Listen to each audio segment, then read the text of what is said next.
Oh, hi. I was just reading something. Here, take a look. What is up, guys? It's Mega Man Chief Fan here. Welcome back to another video. Today, I'm going to be doing the second half of January wrap-up. I did a first half January wrap-up, and that went really well. I actually thought that went really well. But now, I have a brand new pile of books, or at least piles of books that I finished, because the first two books I talked about in my first half wrap-up, but I wasn't finished with them at the time. So I'm going to go a little more in depth with them now. So, anyway, I'm just going to hop right into it. Hope you guys enjoy. Okay, so first off, I'm going to do the exact opposite from last time, and actually start off with the physical copy books, and there is quite a bit. Now, most of these books I own, but some of them are from the library, so yeah. But I'm just going to hop right into it. And the first one I want to talk about is I want to touch back on the Red Badge of Courage and Fahrenheit 451. This is by Stephen Crane, this by Ray Bradbury. Okay, Red Badge of Courage. I have not read the selected short fiction in here yet, but it looks really, really good. I am so excited for the short fiction in this book.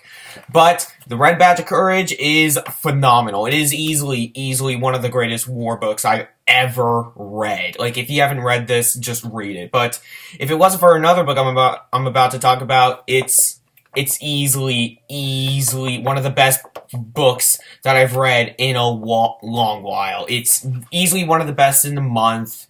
Henry Fleming is just a sympathetic character. Oh my goodness, you really dive into his mindset during this book. And something that heartbreaks me is that this has like a 3.2 out of 5 average on Goodreads, with a lot of ratings. And I don't know what it's about with classics. I don't know why people keep getting them bad ratings. Like, Death of a Salesman, Moby Dick, which is amazing. I don't know why that book has like a 3.4. And then you get, I don't know, some crappy book to get like 4.5. I don't know. It's just, Goodreads is not the most reliable source. But Red Badge of Courage, still really, really, really good. But I can full-heartedly recommend this book. The next book I want to talk about is Fahrenheit 451 by Ray Bradbury. My first 5-star rating in 2016. Holy bejesus. This is awesome. This book is so great. It's so great. It's so great. I annotated this book. Oh god. I annotated the crap out of this book. Like, seriously, there is so much I had to annotate because I had to study it for school. And that just made me appreciate it even more. It made me understand it better. It made me grab a hold of the story better. I don't want to annotate all my books, but like a whole ton of like poetry is going to be really significant to do this for. But Fahrenheit 451, if you don't know what this book is about, you better jump off a cliff now, because it's one of the most famous books of the 20th century. Books are banned, and people that own books get has their house burnt down by firemen, which, by the way, firemen don't put out fires, they put on fires in this world. And it follows a fireman, Guy Montag, who finds out that he has a secretive passion for books. And it's so well done. Bradbury has such poetic vocabulary. It's so great. The only problem that I could possibly give this book is on a personal level. Critically, it's a masterpiece. It's like 5. I gave it a 5 out of 5. But personally, I despised Mildred as a character. I know she's really well written and really well done on a critical standpoint, but on a personal standpoint, I want to throw this woman off of a ledge. I'm done. I'm done with this person. But other than that, the characters are either likable or despicably likable. And it's just so brilliant. So brilliant. I cannot recommend Fahrenheit 451 enough. But wanna know what's the shocking thing? In the second half of the month, I found a book that's better. We're gonna get into that later. And now, the brand new books that I read this month. I am excited, and why should I wait? Let's get into it. And the first one I'm going to talk about is the first Red Dwarf book. I actually read the first Red Dwarf book, and it's hilarious. It really is so funny. Like, there is so many, like, quotable lines in here, and it's like, it keeps describing at the first part of the book, like, oh, they only have this amount of time before they die, and then there's, like, the worst thing that happened to one of the characters is his death, but the second thing is related to soup. That I just think it's brilliant. I've seen the TV show, I read the first book, I now own all 4 books, and it's just brilliant. It really is one of the best comedy books I've ever read. I mean, it's up there with Hitchhiker's Guide. It is so good. Read Red Dwarf. It's amazing. Or at least read the first book. I've heard good things about the second book, but I've heard the third and fourth book just kind of go on their own thing. But, oh well, it's still worth reading the first 2 in my opinion. Okay, I'm in another author discovery this month. Well, not as big as something like Ray Bradbury, but still pretty big. I discovered about James Baldwin. Holy crap, this guy is awesome. But I want to talk about If Beale Street Could Talk first, and this is a library edition, by the way. If Beale Street Could Talk is about a young woman who has her hubby in jail, and she's pregnant, and it's just an emotional it's just like, not a train wreck, it's not a train wreck, it's actually amazing, but it's an emotional roller coaster. Sometimes you feel as happy as like a butterfly in dust of rainbows and a pot of gold and stuff like that, and then you're as depressed as death. I'm not even joking. It gets so depressing at points, but then it gets so cheerful at points that all these characters were so great. I love these characters so much, like, especially Vonnie. Vonnie was just great, and Tish.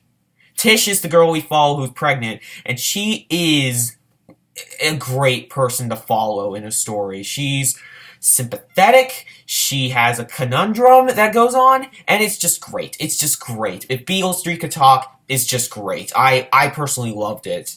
But what disappointed me, however, is that I kept hearing great things about Giovanni's Room. And I liked it, don't get me wrong, but it's not going to get up beyond a 3 out of 5 for me. It really isn't. Giovanni's Room is just, a lot of parts of it are boring. It really, I know it's supposed to be like so symbolic and stuff, but Giovanni's Room seemed more like a French art house film than a book set in France. It's just, it's not the best. It's not the best. If you just read some of his other works and think this is going to be the same, it's not. It's so not. It's much more subtle, but in emotion at least. And James Baldwin does not do subtle emotions. I will say that right now. He either hits you hard or hits you light. He does not go in between. So, James Baldwin, it's still a good book. I like the characters. The story was fine. It's just, it was too subtle for my taste, you know?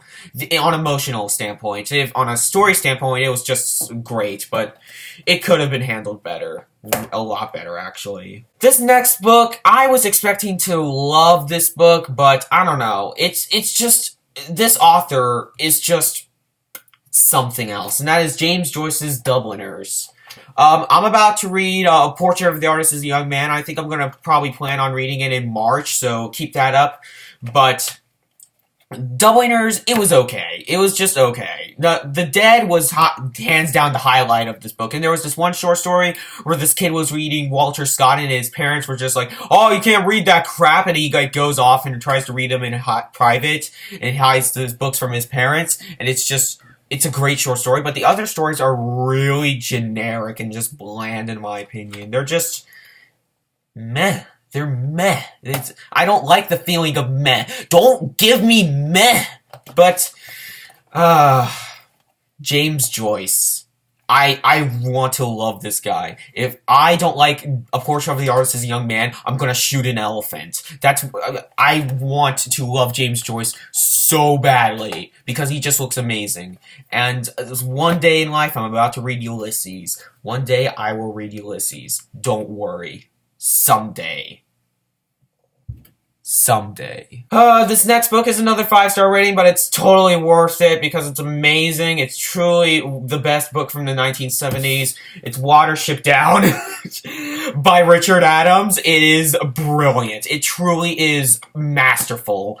It's not the best book. I would prefer Fahrenheit 451 and the other book I was going to talk about later, but I've given 3 5-star ratings in the month of January. Last month I gave 1. I don't want to be this like, oh, here's 5-star, 5-star, but I don't want to be like too harsh either. But this is just, it deserves the 5 stars. It's really thick, but it doesn't feel like flat at any moment. It's so beautifully pieced together. Like, I learned about a term lately called lexicon, which is pretty much the author creates his own words. And James Joyce is the master of that. But the best way I could describe this is that Richard Adams does it better. Or, trust me, I have not read Ulysses yet, but so far, what Richard Adams did in this book with all the language, it's just brilliant. You can feel that these rabbits are characters, especially like Hazel, Bigwig, Fiver. Oh my goodness, they're just great. They're just great characters. I cannot recommend this book enough. It's brilliant. I know I'm being a lot more subtle with this book than like other 5-star books, but I want to be more subtle, but I still want to give energy. But I don't want to be like, oh my goodness, 5 stars to every 5-star book that I get. But it's phenomenal. It truly is phenomenal. It's one of the best books of the later half of the 20th century. I love it. I love it. Though Richard Adams' other books. And the final books in the physical copy books are Shakespeare plays. First one I'm going to talk about is Hamlet. Hamlet. Oh my goodness, this is one of my favorite plays ever right now. Like, it is almost up there with Waiting for Godot.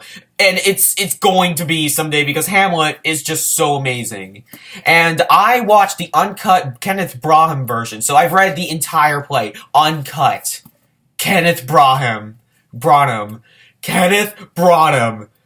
Oh my god, his acting is so good in every way possible. He's the reason why I love this play so much, but also the play is also phenomenal. I love Hamlet. It is amazing. It truly is. I can see why Shakespeare, this is his most critically acclaimed play, or at least one of his most critically acclaimed, up there with King Lear and The Tempest, but Hamlet, if you haven't read Hamlet, what are you doing? You gotta read Hamlet. It is one of the greatest. And when you do read Hamlet, watch the Kenneth Branagh version, please. I've heard good things about the Mel Gibson version, so if you want to not do the whole thing, but if you're a completionist like me, watch the Kenneth Branagh version. It's amazing. But sadly, I read Macbeth, and yeah, this was kind of a piece of crap. Oh man, I didn't like this at all. It's so bland. Like Shakespeare tried to make another Hamlet, but in like less time, and it just didn't work. It didn't work. And sure, there's some great vocabulary in here, but it's just not that good. It's just, the story isn't good, the characters aren't good, it's way too brutal for its own good. Just because it's a tragedy doesn't mean you have to go on and on saying, oh yeah, slaughter this, slaughter that, spread the blood all over the floors. You don't have to do that for every single book, or every single play that you write, Shakespeare. Please, bring subtlety. You were great at that in Hamlet, but Macbeth, it's just not that good. I personally didn't find it as good. I know a lot of people love the play, but, oh well. Not every person is flawless, except J.D. Salinger. He never did anything wrong. He's just the greatest author of all time. Now, you think that's the end of the video because I went through all my physical copy books, but you're wrong. I got a lot of books from the library. In fact, I have my Goodreads page pinned up, and it's a lot. It is quite a bit. So, I'm just gonna hop right into it. The next book that I read in a month. Like, I don't have it with me. I just bought a copy, but it's still shipping, and I wanted to do this video at the end of January, so I don't have enough, so I could have time to so I could do this at the end of January. What am I talking about anymore? But I can safely say it is the best book that I've read so far this year. It's probably the only book out of this list that's going on my top 10. It's The Scarlet Letter by Nathaniel Hawthorne. Oh my goodness me. Oh my goodness. This is phenomenal. It's phenomenal. It's so good. It really is amazing. It's so beautiful and it's so poetic. Like if you think Ray Bradbury was poetic, oh my goodness, Nathaniel Hawthorne just slays me with his writing. Oh my goodness, his writing is amazing. He truly is the king of poetic writing, or at least one of the kings. He's just phenomenal. He's just phenomenal. And also, I just want to say that every time he describes Pearl, it's amazing. It's just pure gold. I see gold in Pearl's just locks or something. It's so beautiful. It's so beautiful. And I know the story isn't technically flawless. Like, how can a toddler speak fluent English? But the story is so great. The writing is so great. The characters are so great. Like Hester, Pearl, Mr. Chillingsworth. It's so good. It's so good. Oh, it's gonna be in me forever. Even though it's gonna be only number 10 on my list from now on, it's still number 10. It's still the 10th greatest novel I've ever read in my life. I read it in a day, and it's just phenomenal. It's The Scarlet Letter. Why wouldn't it be phenomenal? It's amazing. It's just pure gold. It is pure gold. After reading The Scarlet Letter, I decided let's try some more Nathaniel Hawthorne, so I decided to pick up his first short story collection, Twice Told Tales. It was rather disappointing. I will say that right here, right now. It's rather disappointing. Like, you'd think that he would carry on his great poetic language through his books, and while he kind of does, it doesn't have the same charm. It really doesn't have the same charm, but this was like his earlier work, so I could understand that. It's still not terrible. There's some stories that I like, so I gave it a 3 out of 5, but oh well. Like I said with Shakespeare, not every author is flawless, except Salinger. But yeah, Twice Told Tales, I don't really have much to say on it, because it's a rather forgettable book, and it's not even the most forgettable book of the month. It's just meh. This next book that I read is hands down the most peaceful book I have ever read in my life. It is Siddhartha by Hermann Hesse. Or Hermann Hesse, I don't know. This book is so peaceful, so influential, that to completely yell at the top of your lungs about it is not worth it. It is just beauty and peace. The story is phenomenal, the characters are phenomenal, the themes are phenomenal, and the imagery is phenomenal. I loved this book. It's easily one of the best books of the month, and is probably the highest 4-star rating of the month. I loved Siddhartha, to the point where I had to buy it. But I don't have it with me because it's in the same order as The Scarlet Letter, but oh well. Alright, back to my normal voice. This next book is easily the most forgettable book in the month. I did not like it at all. It's easily a 2 out of 5 stars. I don't remember a single thing about this book. In fact, until I made this video and was looking down my Goodreads list, I even forgot I read it, and I read it like 2 weeks ago. It's that forgettable. It's O Pioneers by Willa Cather. O Pioneers. Oh God. Oh. I have nothing. I have nothing. I barely remember anybody's name. It's that forgettable. And to the point where I had to speed read through the entire book. Not the entire book, but like half the book. And it's so bland. It's so forgettable. It's like almost to the point of a separate piece. It's that forgettable. Oh, God, I haven't talked about the separate piece yet. One day I will talk about a separate piece. God, I hate that book. But this is not terrible. This is just bland. It's just really bland. So, is this a bad book? You know what? Probably, yeah. But it's not bad enough to the point where I hated it. But it's just bland. It's just really, really bland. Alright, so I wanted to get into more nonfiction in my life, so I decided to try out a biography of one of my favorite authors. I read a biography called And So It Goes. And if you're probably a fan of this author, you should probably know that I'm talking about the biography of Kurt Vonnegut. And what did I think about this biography? It was fantastic. Oh man, this biography was great. It really was great. And if anything just gets in the way of Kurt Vonnegut, it's just, I don't know. I don't know what I'm talking about anymore. Let me just say that the last part of Kurt Vonnegut's like between the time he wrote like Dead-Eyed Dick and the time he died was depressing. Holy crap, was it depressing. I don't want to be. I have all the respect for Kurt Vonnegut now that I know more about his life. It truly is a fascinating life, and the biography itself, it's like written like a Kurt Vonnegut book. If you could feel like Charles Shields, which is the author's name by the way, took Kurt Vonnegut's writing and put it into a non-fictional form, and it's just brilliant. It really is brilliant. It reminds me so much of a Kurt Vonnegut book. In fact, it's actually better than two Kurt Vonnegut books I've actually read. Breakfast with Champions and Player Piano. So, that's great. I really liked this biography. So, kudos. The next one I'm just gonna fly through it real quick, just mentioning it. It's a tiny Everyman's Library edition of John Keats poetry.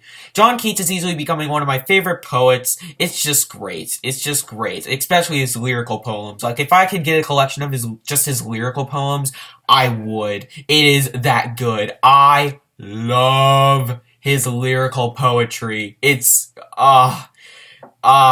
Ode to Nightingale. Ode to Nightingale. That's my favorite poem out of the entire collection. If you haven't read Ode to Nightingale by, John Keats, go read it. It's fantastic. So, John Keats. I said it was gonna be short, so I'm keeping it short. And the final book I'm gonna talk about is Silas Marner by George Eliot. Silas Marner is about a guy named Silas Marner who gets accused of a crime, and it just goes through a lot of things. It's just a lot of events happen, stuff happens. And it's good. It's good. It's my first George Eliot book, and her writing is just really, really, really good. It's really good. The reason why I gave it a 3.5 out of 5 stars, though, is because the first half of the book is boring, or at least some parts of the first half of the book are boring, but my goodness, when it gets boring, it gets boring. And I like this book, don't get me wrong. In fact, I also bought it. It's just, I liked it. I liked it. Silas Marner was a great character. The climax of the book is great. I really like the climax of the book. And it's just fun. It's just fun, lighthearted, yet it also can be depressing at times. It's a great Victorian read that isn't too long, that isn't too challenging. I personally recommend Silas Marner. It's really, really good. So that was the video, guys. I hope you guys enjoyed this video, and leave a comment below on what you guys been reading lately, because comments always make up my day. It's really fun to get comments. But anyway, I'm not going to drag this on any longer. I'm Mega Man Chief Fan, and I'll see you later, guys.